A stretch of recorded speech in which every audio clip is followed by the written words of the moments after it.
All right, round two. Back from the intermission. Remember Patch's Proctology? Promo code Sour Patch Kids. And this is brought to you by COVID-19. Making online classes necessary since March Too something. Too soon. You think? Yeah. Well, I'm not... I mean, it's true. That's why we were here.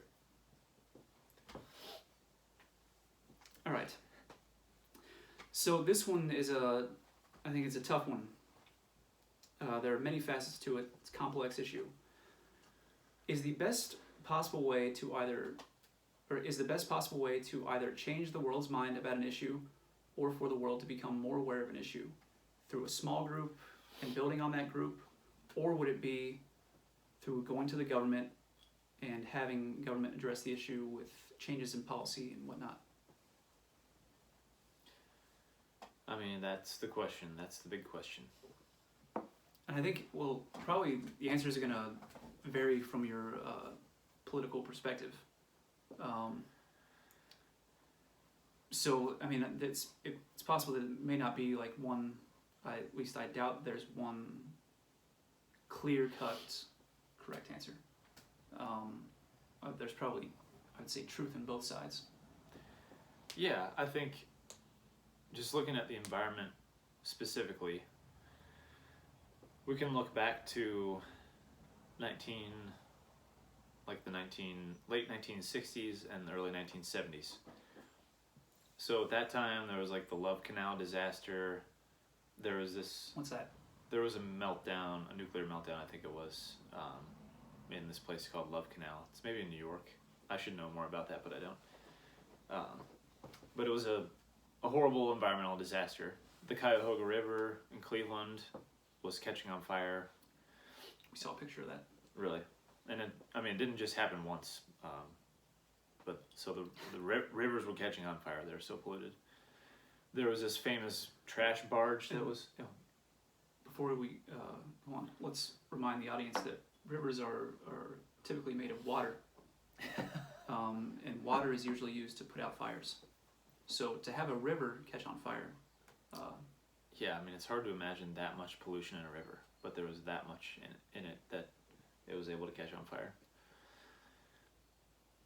There was a trash barge that was, kept docking at different places looking for a landfill because all the landfills were full. I mean, this was a period of a lot of environmental disasters. And that led to the Endangered Species Act, the Clean Water Act, the Clean Air Act, the Migratory Bird Protection Act, and all those were in the early 70s. So that had a tremendously positive impact on the environment. And so that, using legislation as a tool has definitely been important for environmental issues. But then again, so is community education and action and presence. That's like the crux of my job is inspiring people to know more about their local environment and to be more engaged. So I think it's definitely a mix, but I wish there was a clear answer to that question. I think about it almost every day. A lot of the questions that I've received from all of you, maybe not all of you, but it's pretty frequent. It's like, well, if we know this, then why don't we change? Like, what's keeping us from doing it? And I think a lot of it just comes down to personal responsibility of just starting to do it. Because if you think about the 6 degrees of separation thing, it's like everybody in the world is connected through 6 degrees of separation. Okay, if you're, so I could use you as an example. By Joe starting to take these issues seriously, that's impacted me, it's impacted my family, or our family. And so then that spreads out to all the people that we're in contact with, and so on and so forth. So I think you can't escape the element of personal responsibility. It's like even if you have legislative changes, you still need people to. You're still going to need people to take the responsibility to follow it. Yeah, I mean, there's a lot of examples. For some reason, the one entering my mind is hunting. Like, we have laws about hunting, but it's still possible to break those laws and get away with it. Yeah, I mean, I think one of the Joe Rogan's podcasts had this guy on who it was his job to like kind of survey, or not survey, but kind of patrol this vast area of wilderness in California. And I guess he stumbled across some cartel people growing huge fields of weed, marijuana, and he spoke about all the chemicals involved in growing that were just absolutely like wrecking the area, and so it's like there's definitely a case to be made for government involvement in that area. There's an activity we do with mostly younger kids called the Sum of All Parts, where we have this big map of a watershed. Like, for example, right now we're sitting in the Sunday Creek watershed. So if it were to rain on the house and the yard, eventually that water would go into Sunday Creek. Could also say we're in the Hocking River watershed because it would flow into the Hocking River. But anyway, we have this map of a watershed. It's broken down into like 8 by 12 sheets.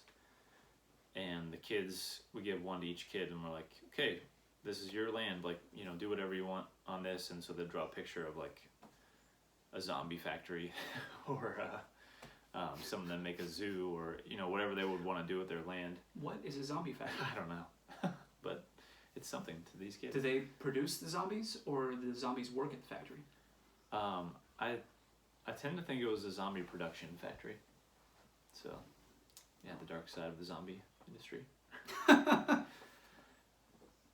And so then they put their sheets together, and it makes up the whole map of the watershed, and we can see what the sum of all parts is, what's all the pollution associated with how they've chosen to use their land. So that made me think of that. I also think we have a lot of power as consumers. I mean, I personally tend to put a lot of the blame of environmental destruction on corporations, like big corporations who generally put profits above all else, and, you know, take that with a grain of salt. But we also, you know, we have power as consumers. If we're not buying something, like things with palm oil in it, for instance, then there's not a market for it. There's no demand.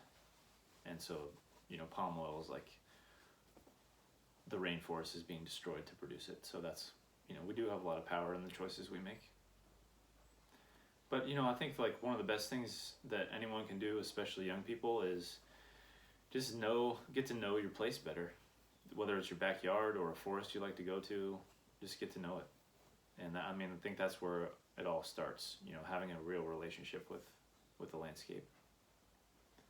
It reminds me of Wendell Berry. I can't remember what phrase he uses.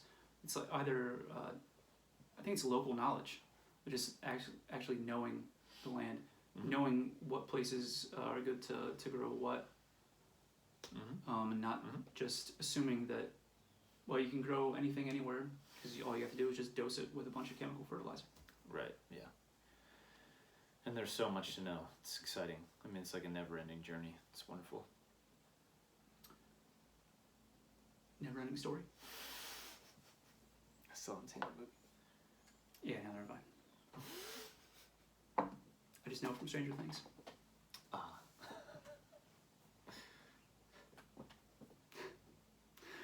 Okay, so one of the additional questions is, how do worms reproduce? I don't know. I think it's a myth that if you chop them in half, that they'll both grow into new worms, because they do have Like starfish? a head and a hind part. What's that? Like starfish? Can you do that with starfish? I thought so. I don't think so. Or aren't they? Oh, maybe not. Each one grows into its into a new starfish, but it's like they're regenerative Maybe. or something. See, I don't know. If we lived in a coastal environment, I would know. But we live in an environment with worms. I know. I do know that earthworms are actually not native to our forests, and they do a lot of damage to native vegetation. But I thought, like, if you have worms in your compost, that means it's good. Well, there are red worms, which are basically really best for compost, and I don't think they're a native species. It's okay to have them in your compost pile, and they do eat a lot of. They do a good job composting. And I think we have a couple. I mean, we have native species of worms, but not the big earthworms that you not the night crawlers you would use for catching a big fish. So they'll come up to the surface, grab a piece of vegetation, and take it down into their holes and eat it. And they can do a lot of damage to the forests. But yeah, I should know more about worms. They're an important part of the ecosystem. We got worms. That's what we're gonna call it. Dumb and Dumber. Okay, that's right. Time we made it a Shih Tzu with a bulldog.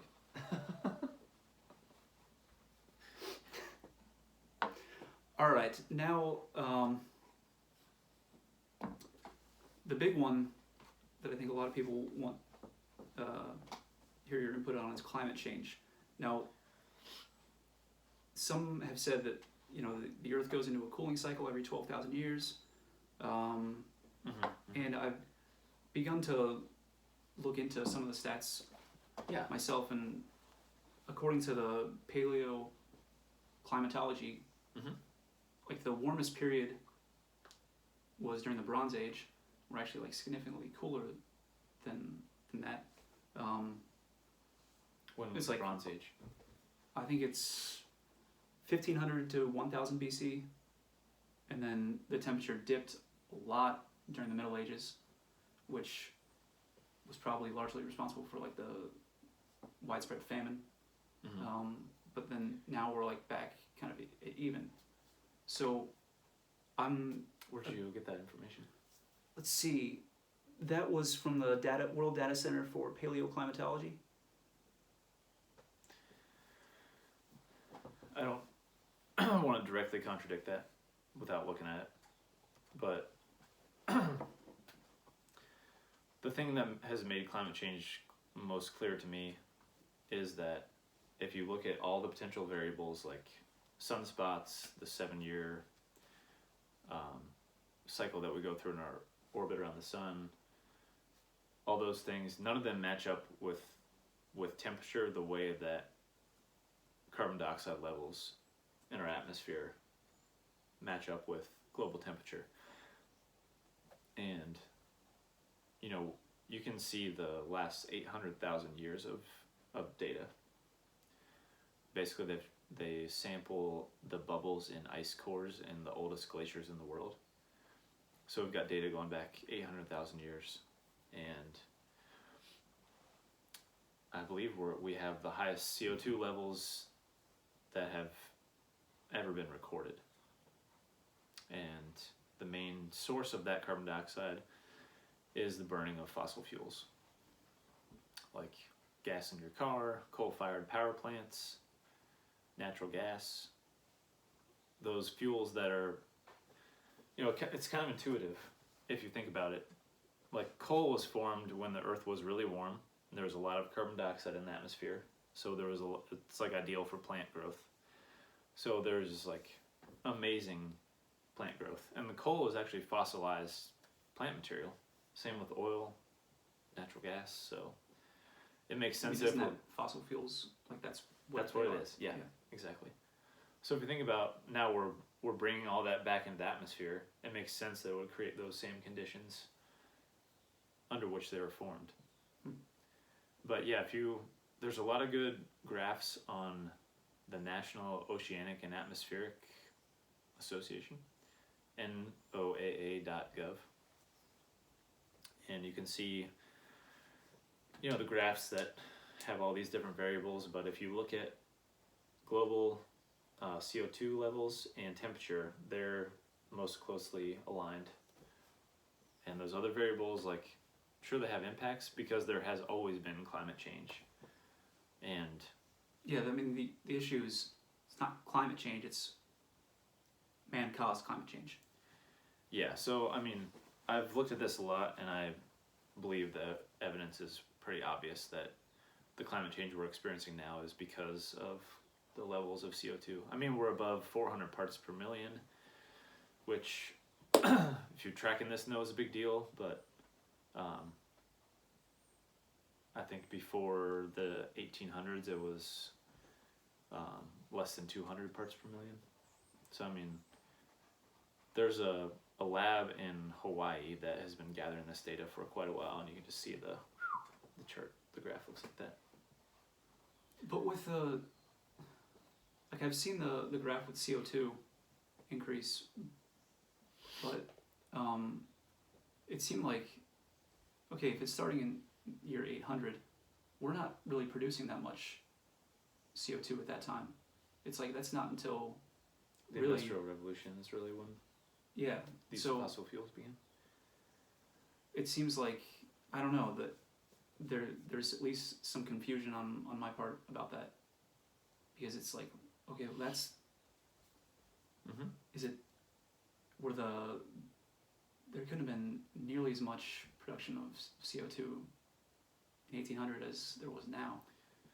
No, but I mean, it's kind of, we think of the atmosphere as this huge thing, but when looking from space, I mean, I'm not speaking from personal experience, but astronauts will tell you that when you look at the Earth from space, the atmosphere is like paper thin. So it's, while it's kind of hard for us to imagine just looking up in the sky that we could have any impact, it's not so hard to imagine when you see the images from outer space. And Before the Flood is a really good documentary done by Leo. And the astronaut that he talks to is pretty, that's kind of where I'm getting that paper thin analogy, like the skin of an onion, I think is what he says. It's very thin. So yeah, in 1800 probably wasn't that much. And had the levels continued at, or had the production of CO2 continued at that level, maybe it wouldn't even have done anything. But I mean, if you think about now, like how many cars are on the road, how many factories there are, it's really, I don't think it's that hard to imagine us changing the climate. The other thing is, like, Just think about China. I mean, that many, they have a smog problem, you know, or LA mm-hmm. for that matter. Yeah, I mean, all the, basically most industrial countries are doing the most damage, for sure. Yeah, I just brought up LA and China just because I think those two you can get a good picture or a good idea of how much Mm-hmm. emissions, I guess, we're having. Yeah, exactly. And there's also things like methane that is even more potent than carbon dioxide as a greenhouse gas, like trapping in the sun's heat in the earth. And also the improper disposal of refrigerants, I recently learned, is those chemicals are thousands of times more potent than carbon dioxide. So there's this book called Drawdown, like basically the ways that we can draw down carbon dioxide levels, and their first solution was properly disposing of refrigerants and also not making those chemicals anymore. So like, if let's say a fridge is in a landfill or an air conditioner, it's just like emitting those horrible greenhouse gases. I know climate change it's complicated, but that website I go to it a lot, you can just search NOAA climate change. There's a lot of good imagery and videos and resources. And the other thing to note, and this is like not a political thing, it's no secret, but the fossil fuel industry has spent millions and millions of dollars on misinformation campaigns to make everybody think that climate change is a hoax. Like, that's why we're even having this discussion. And other most other places of the world, it's not a question about whether or not it's human cause. It's just that's what the science is. But isn't like I feel like another reason why there's such doubt kind of surrounding it is because we've seen like a lot of the predictions that are just wrong. Like the IPCC stated in 2001 that long-term prediction of future climate states is not possible. The what? That long-term prediction of future climate states is not possible. What was their prediction of climate states? Okay. So here's what I think Because happened. I mean, there's just so many variables and everything.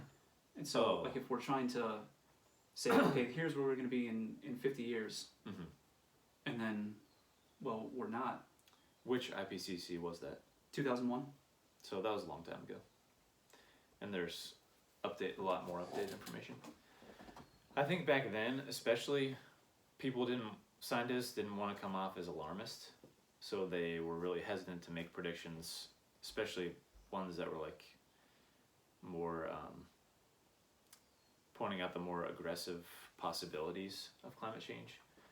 Now we're at the point where most scientists are agreeing that climate change is like the effects are happening faster than a lot of these predictions, and it's just because people were afraid to sound like environmentalist wackos. Yeah, but I think I guess the point I was trying to make is there have been alarmists who have kind of, whose predictions have just, like the reality is it's not nearly the problem that they had predicted that it would be. Mm-hmm. Even though that's not to say that it isn't a problem Mm-hmm. or it isn't a serious problem. Mm-hmm. It's just that their predictions went overboard, Mm-hmm. and I wonder how much of an impact that has had on the doubt surrounding it. Yeah, well, it's also easy to have this conversation in Ohio, but if we were in Miami and watching the tide rise or watching the sea level rise and watching it destroy certain parts of the city, or they're having to build put pumps in to keep water off the roads. I mean, it would be a less hypothetical debate. You know what I mean? Or an island nation that is just literally disappearing and having to go somewhere else. And I guess as I think about it, I think more about the concrete things that are happening, or the predictions of just one aspect of this, like sea level rise or the change in ocean currents, or like one thing that is happening in Ohio is the change in precipitation patterns. So because the air is warmer, it can hold more water. So we're having more intense rain events. Like they're kind of calling them rain bombs, I guess. But around here, there's like 30 or 40 places where the road has slipped because of these rain events. And so Ohio Department of Transportation's, I don't know how many millions of dollars they've had to spend to fix them. So it's already costing us money as taxpayers, even here in the temperate, deciduous climate. What does deciduous mean? It's a place where the leaves fall off the trees and we have beautiful fall colors. So, one quick question before we close out. Mm-hmm. What are some of the craziest things you've seen in nature? Craziest as in surprising, scary, beautiful? All the above. Well, so one of the I guess craziest. Well, there's one little critter called a mole cricket. You should Google it. It lives here. I just saw one the other day actually, and it looks like a combination of a baby bird and a crawdad and. What? A combination of a crawdad and a baby bird? Yeah. The first time someone sent me a picture of it and asked me to identify it, I thought it was some kind of a joke. But they're an insect called mole cricket. Yeah, it's wild. A lot of the caterpillars we have around here are really like you couldn't dream it up. You know, the saddleback caterpillar, the hickory horn devil. Some of these Didn't shapes. you see one of those at Burr Oak Golf Course? We saw the what was that called? It's blue, right? It was like dark blue, funerary dagger moth caterpillar. Funerary, yeah. Yeah, look all those up. They're really beautiful. But you know, being in different places in the country, I've been lucky to see some really beautiful things. Like probably the first time I really honestly had my breath taken away by nature was in northern Michigan. I was walking along Lake Superior, and there's this park that has these big rocky cliffs. You've been there, Presque Isle. It's like a couple 100 feet of red sandstone that you're standing on, looking out over Lake Superior. And I was hiking there on a winter night. The moon was full, and I came into this clearing where I could really see the lake, and the full moon was like sitting right above the water. It was shimmering over the dark lake, and there was, you know, ice along the shore shimmering off the snow, and it was like, you know, things like that you just don't know how you're ever going to describe to somebody what it felt like or meant to you, you know. Also seeing the hind end of a big black bear really close to me was pretty scary. I was trying to catch up with my group on a backpacking trip in the Bob Marshall Wilderness, and I lost the trail. But I had a pretty good idea of where I thought I had gone wrong, so I was trying to kind of cut across an area with no trail, and I came across this really loud creek, so the bear probably couldn't hear me, and I was like kind of nervous and moving fast, so I probably sounded like an even bigger bear. And I parted these two willows, and then I just saw this huge rear end of a black bear, and it was like running trees over to get away from me. Thank God. So that almost stopped my heart too. Fact. Bears eat beets. But you know, you just never know what you're going to see when you're exploring. And that's what I love about it. Have you seen the Northern Lights on a different occasion from when we saw them in Montana? Yeah, I saw them once in Michigan. That was the first time. But when we saw them in Montana, that was much more vibrant. Yeah, that's up there too. Yeah, that's it's hard to describe. It's like a big bed sheet that's translucent and neon green, or it can also be red, I think, or pink, purple, just waving in the sky. I just wish it wasn't so cold. Yeah, it's the price you gotta pay to see the Northern Lights. And I guess lastly, you know, given what we're dealing with the coronavirus, I was reading a little bit about viruses, and they're pretty crazy. They're only the size of a particle, so it's hard to even classify them as a living thing. They're basically just genetic material that trick your cells into producing more of it. But it's, you know, it's like, what is it really, you know? Yeah, I never really thought about it. But they think that, so when the virus jumped from a bat to a human, it probably brought a little bit of genetic material from the bat. I mean, we may never, it's not like someone's half bat now. But Human-animal hybrids. exactly. Alex Jones, eat your heart out. God. But there is a theory that viruses have really sped up evolution because they have carried genetic material from organism to organism. Even within species, that I could see how that would happen. So that kind of was It's a bonus. Yeah. Bonus discussion. So I've heard people say that the population will top out at a certain number. Is Of humans on Earth. yeah.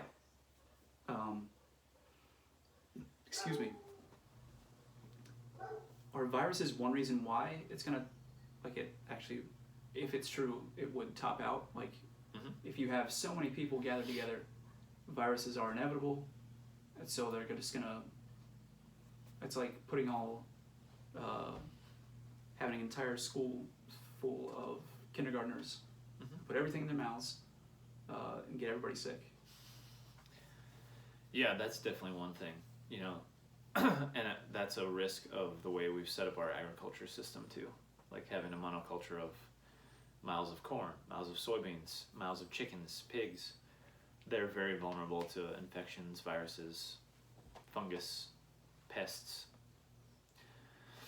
The other thing is carrying capacity. Like, everybody has to eat, so there's only a finite amount of food that we can make. And not just food, but we have to be part of an intact ecosystem. You know, if you imagine like all of life forms making up a building, every extinction you're taking out a block.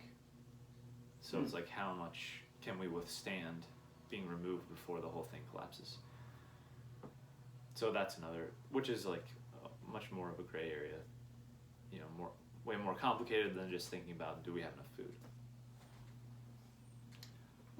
On that note, though, like, I feel like just some fascinating things are becoming known about ecosystems and about the way things relate with each other. Like, I remember you were telling me something about trees and how they can alert other trees if some pest or whatever is attacking them, but I can't remember the specifics of it.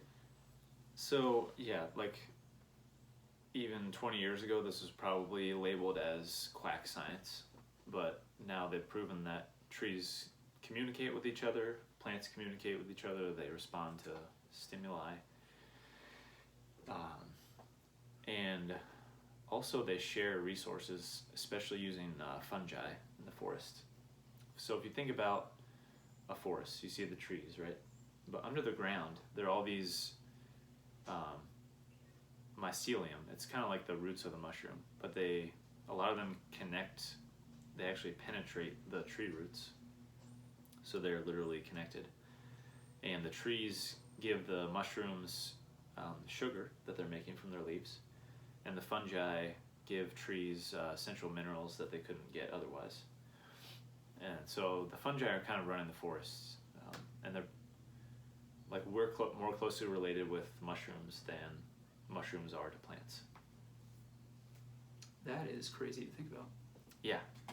Have you ever gotten sick from eating the wrong type of mushroom? Yeah, I did once.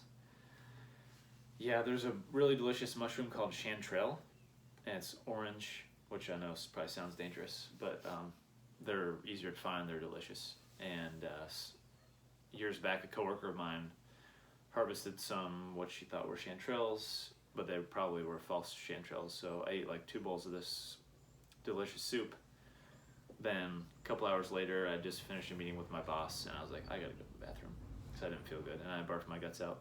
And I was fine after that, but it was a good reminder of the power of mushrooms. Like those I mean, had it been a different one, I could have been dead.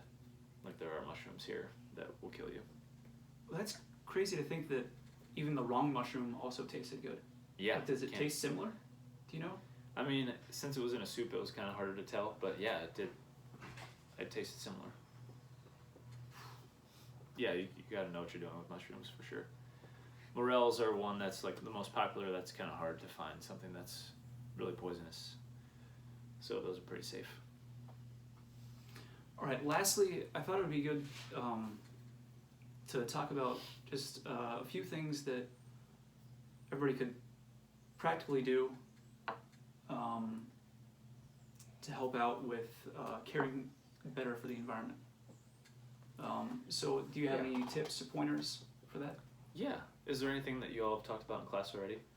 I know we brought up like water barrels, or rain barrels, I mean. Yeah. And composting. Mm-hmm. But you probably know more about, like, you could probably go more in depth on those two than I can, so. Mm-hmm. So most of the students are living like in Lancaster or around? Surrounding areas. Uh-huh. Like, I think we've got some from New Lex, some from Logan, just Wow, like okay. all over the place. yeah, gosh, there's so much that you can do. That's kind of the good news. I guess I would advise to start with whatever you're passionate about and just try to learn more about it. So if you're passionate about food and gardening, then yeah, growing your own food, that's probably the number one thing you could do to benefit the environment. Because if you think about, let's say you buy, I don't know, one of your favorite foods? I like cucumbers. Okay. Let's say you buy a cucumber. Right now it's probably coming from Mexico, Argentina, maybe Florida. Oh, let's go raspberries. I like raspberries more. Raspberries is pretty much the same thing. They're not in season right now. So, you know, if you're buying them from somewhere else, all of that transportation to get it here uses so much, burns so much fossil fuels. So growing your own raspberries, and if you want them all year, you can learn how to can them or preserve them into jam or jelly. Squashes into jelly. So growing your own food is really good, and rain barrels can be a big part of that. You know, if you harvest your own rainwater out of the gutter, that saves on water, and rain barrels also help like reduce the amount of water going into the storm sewer, which is important. Yeah, so if you go outside now, you're going to see rivers that are very, very muddy. So why is that? Yeah, it's because with the heavy rains, like a lot of soil actually gets washed into the river. So if we have but you wouldn't see that happening necessarily in a forest because there's so many roots, there's so many plants, there's leaf cover. One principle of permaculture is leave no bare ground. So like our goal with the yard here is to have something growing on every square inch, so that when it rains, all that water's being used. And that includes grass, correct? Yeah. We probably won't have a lot of grass left by the time we're done with all the food and the herbs we want to grow and trees and things like that. You know, planting a tree it's kind of cliche, but it's also a really good way to benefit the environment, and in certain types too. Like oak trees are used by a lot of different types of wildlife. I'd be happy to provide a lot more suggestions if people are into trees. And again, thinking about the things that you buy. Where are they coming from? What's in them? Is there a local alternative? You know, I don't know if there's a farmer's market where you all live, but that's one option for getting your food locally. Sometimes it's more expensive, and I know, like, not everybody can do that. I can't buy everything I want at the farmer's market. Along those lines, like, I think be easy on yourselves. It's easy to like kind of demonize our species. You know, you hear people say a lot that the earth would be fine without us, which may be true, but I don't believe that human beings are a bad thing for the earth. I mean, we certainly can be if we make the wrong choices, but we can be a good part of everything if we make the right choices. So it's a long journey of learning. I mean, I've been really paying a lot of attention to this stuff for 20 plus years, and so it takes a long time to learn about what you can do. But just start, I would say start with whatever you're passionate about. I think it's a good point you bring up about or what you were just saying about humans. Well, we can be bad, but also good. It's like I was just thinking when you said that, well, we haven't really according to most, I think we haven't had civilized or massive civilizations have not been around that long. So this is Mabel, by the way. I call her Oski Boy.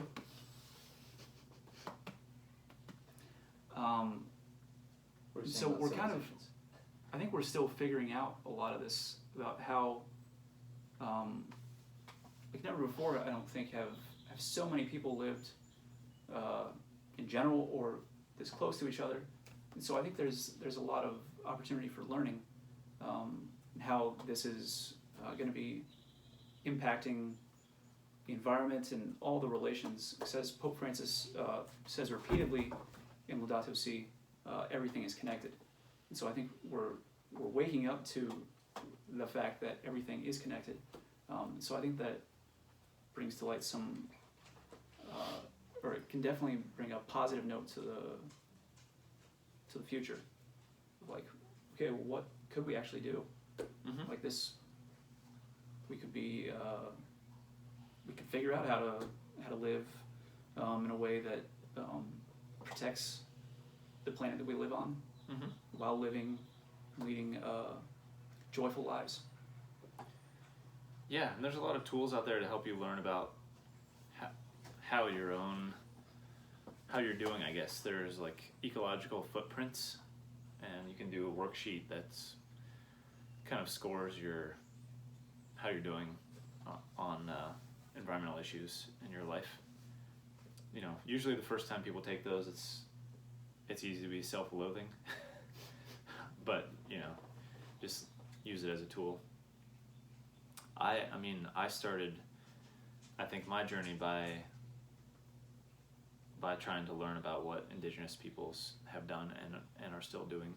So that's another thing that I would definitely recommend looking into, and I can share books or sites or things like that to look into if people are interested. Yeah, one thing that I like that you said was regarding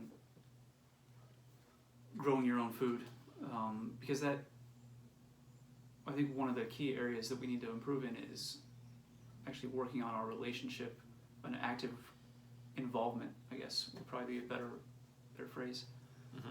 It's like actually be involved with something that's going to create a lot more of like a practical area for you to grow in and to improve in. And once, I think, like one of the reasons why hunters are so responsible for donating most of the money for service or conservation areas is because they actually have contacts with nature. Like they're experiencing it. Yeah, if you like to hunt deer, or if you're dependent on deer meat to feed yourself or your family, you obviously don't want deer to go extinct. So Right. you're gonna try to protect them. All right. Well, thank you very much. My pleasure. Depending on how long this coronavirus thing goes, maybe we'll have time for another visit. But until then. Yeah, keep up the good work, everybody. Oh, and let me know if you have any questions for Joe in the future, or if you want us to do another one, that's fine. I obviously don't mind spending time with him because he's my brother. So have a lovely week.